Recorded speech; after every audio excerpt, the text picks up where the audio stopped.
And another modern mystic response video, although he's not very responsive to my responses, which, whatever, who knows what kind of thing he has dangling out of his butt, probably about the economy or something.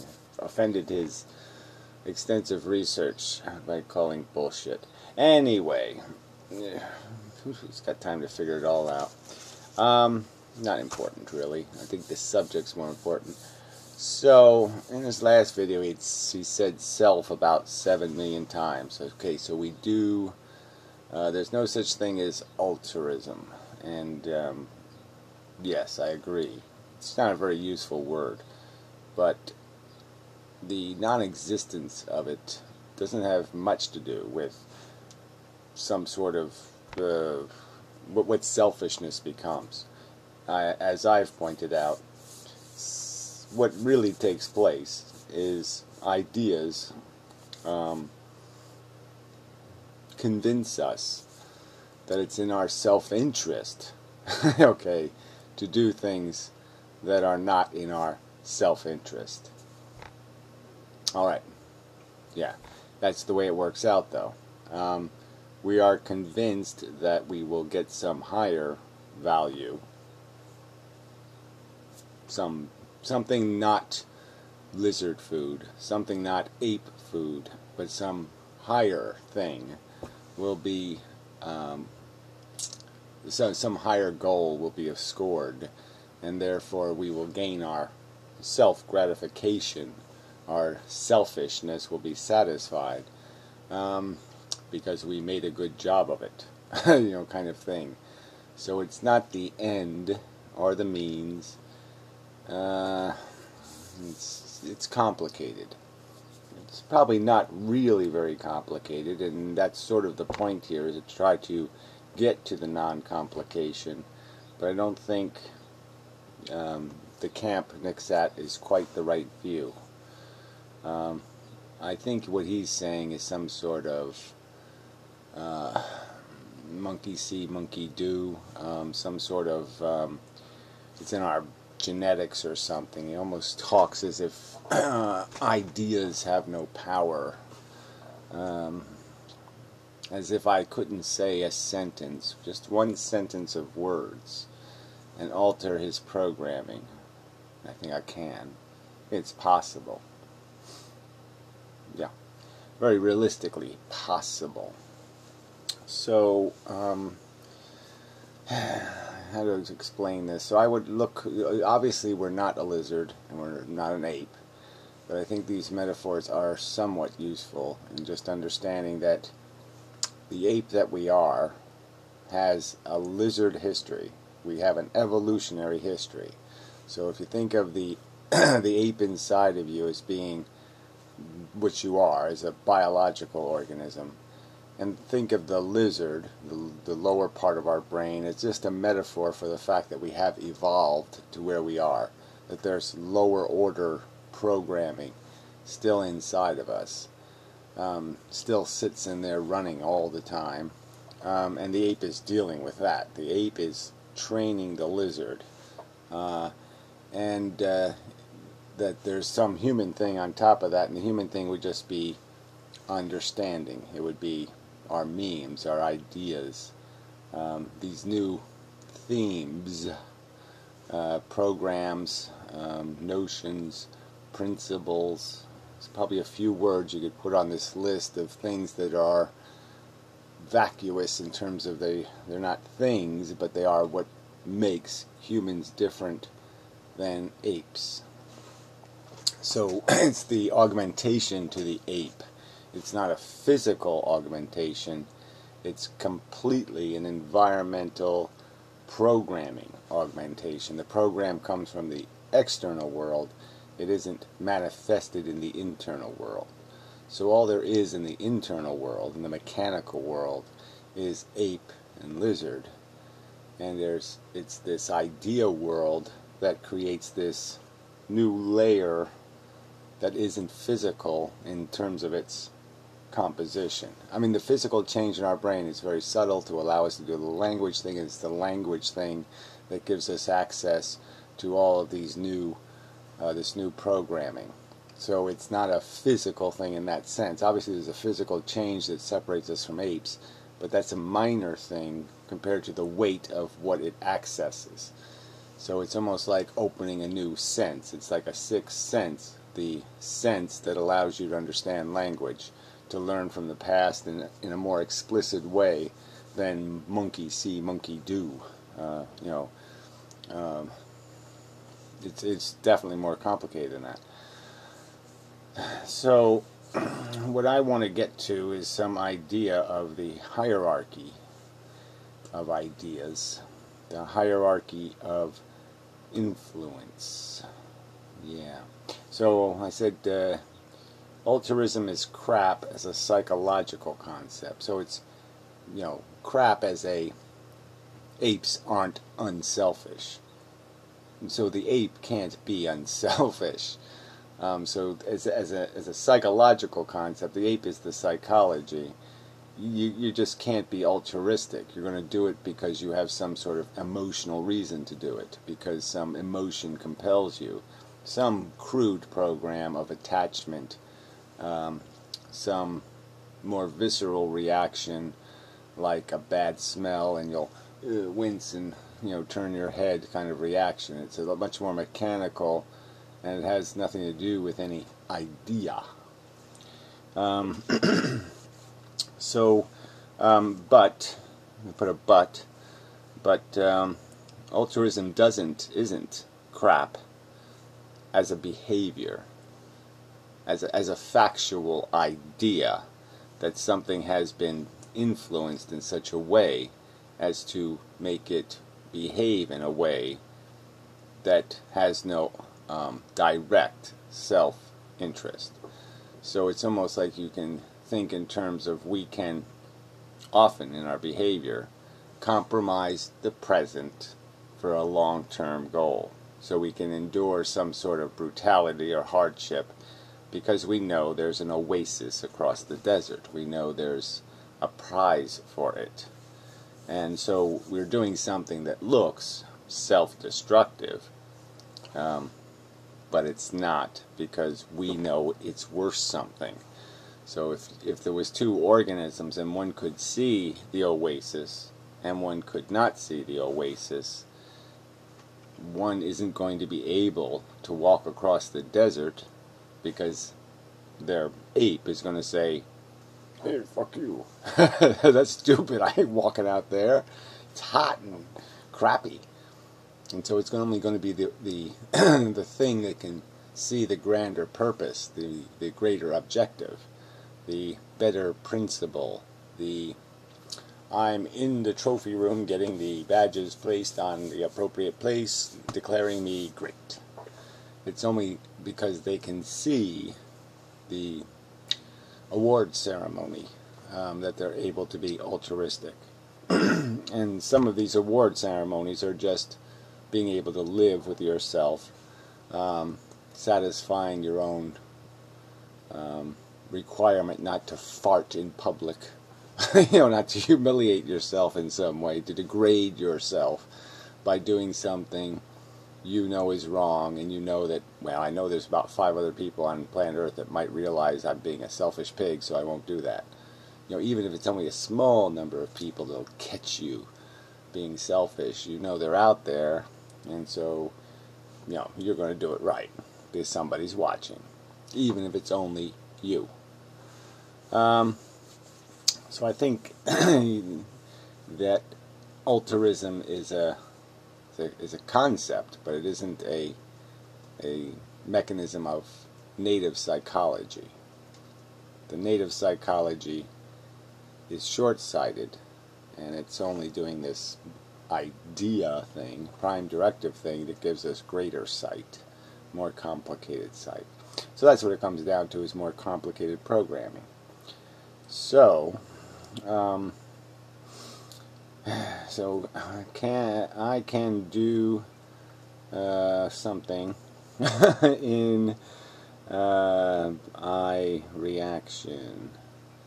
So I can do that. God, I cannot see behavior in one. Oh, okay. So So it's really a competition for how many thoughts, how many steps of program, of ideas, of concept does it take you to get from the thing to the action. And the more concepts, the more connected ideas, the more principles you have to bang into before you get to the behavior, the more likely it's to be in that category of looking altruistic, because you're using logic and understanding of the model of the world. And the model of the world, usually most people are capable of seeing it as, I have responsibilities to these other people, I have to do certain things certain ways, so they're going to have that more complex model. Is going to have more apes in it, more welfare stakes.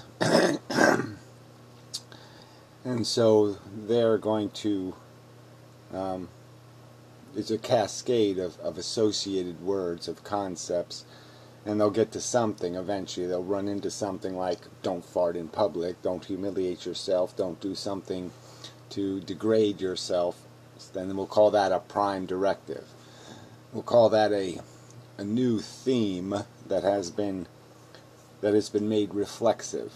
So like lizard programming or ape programming, it's almost a reflex of your psychology now that you will, the word, some kind of honor word will pop up and say, be honorable, be good, be careful, be decent, be nice, be something. That'll be this word that says you can't be good at doing your scary thing unless you satisfy this directive. It's important. You have to always look at things through this lens. And the trick of that lens is directly connected to ape and lizard environmental enrichment. It controls the psychology. It's a shortcut to manipulating and creating a sensation of, oh, good, I'm a good person. It'll create some sort of gratification, some sort of reinforcement for itself and the behavior to be initiated.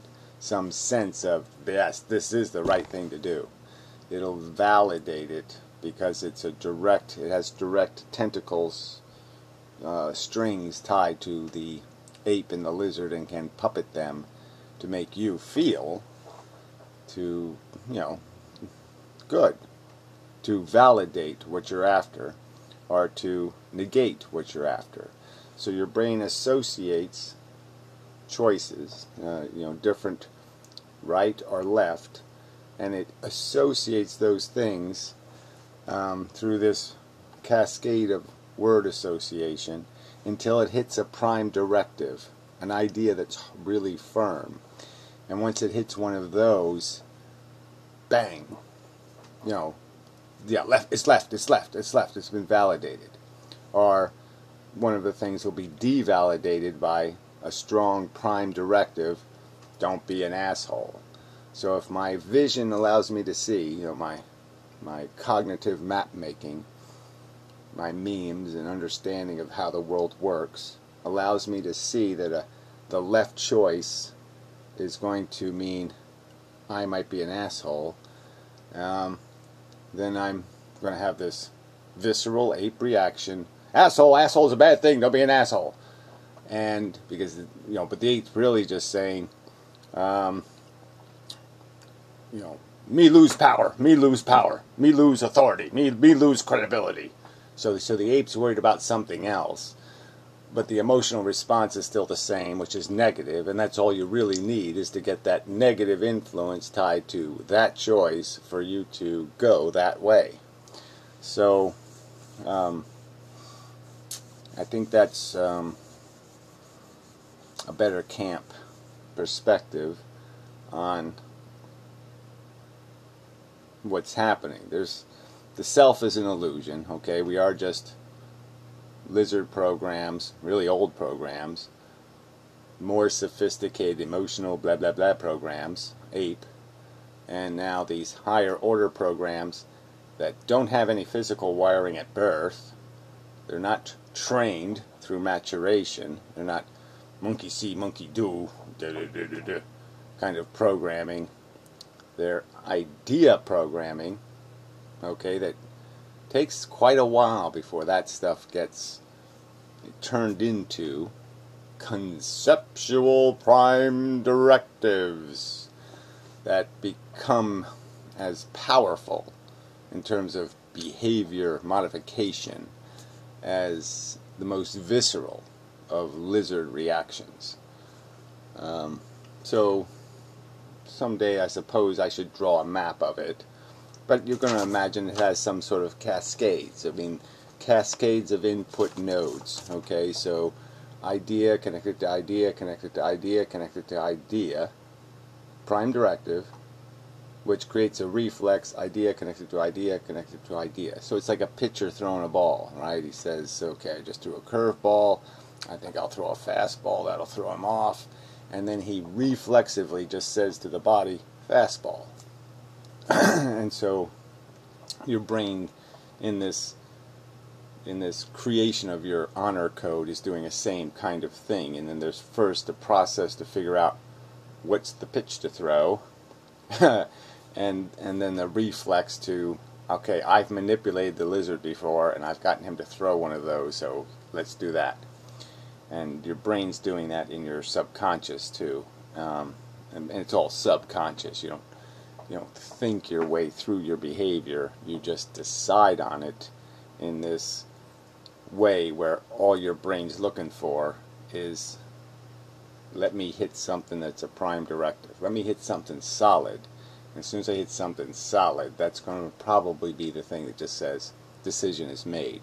I hit one of those prime directives. Don't fart in public. Try to be productive. So you can have these two sides to it, the good thing, the bad thing.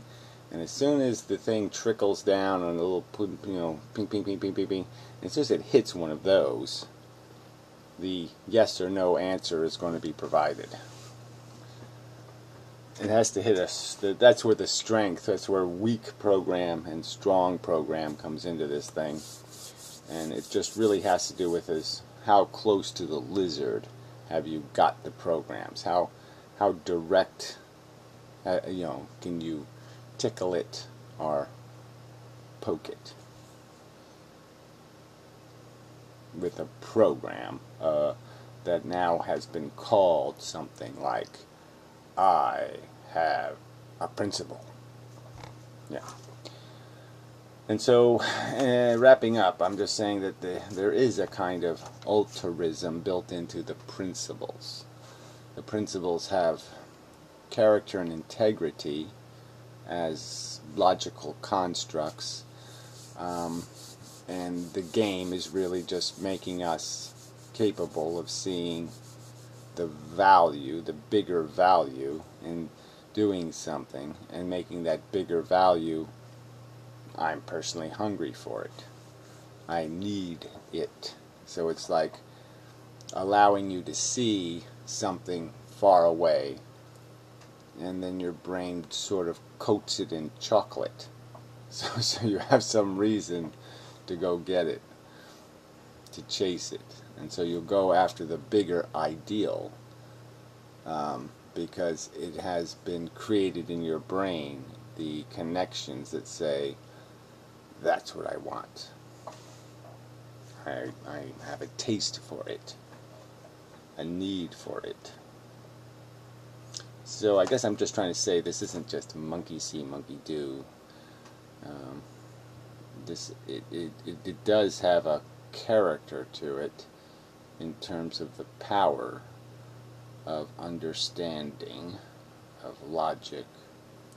So I'm going to say that reactions are made out of thoughts that are made out of that build into principles, and that those principles build into a prime directive, and those manipulate who we are, what we do, more precisely.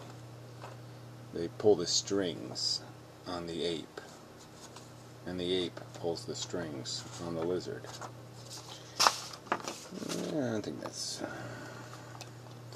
Yeah, the air is thin up here. You know, it's a little bit... But I think it's a little better.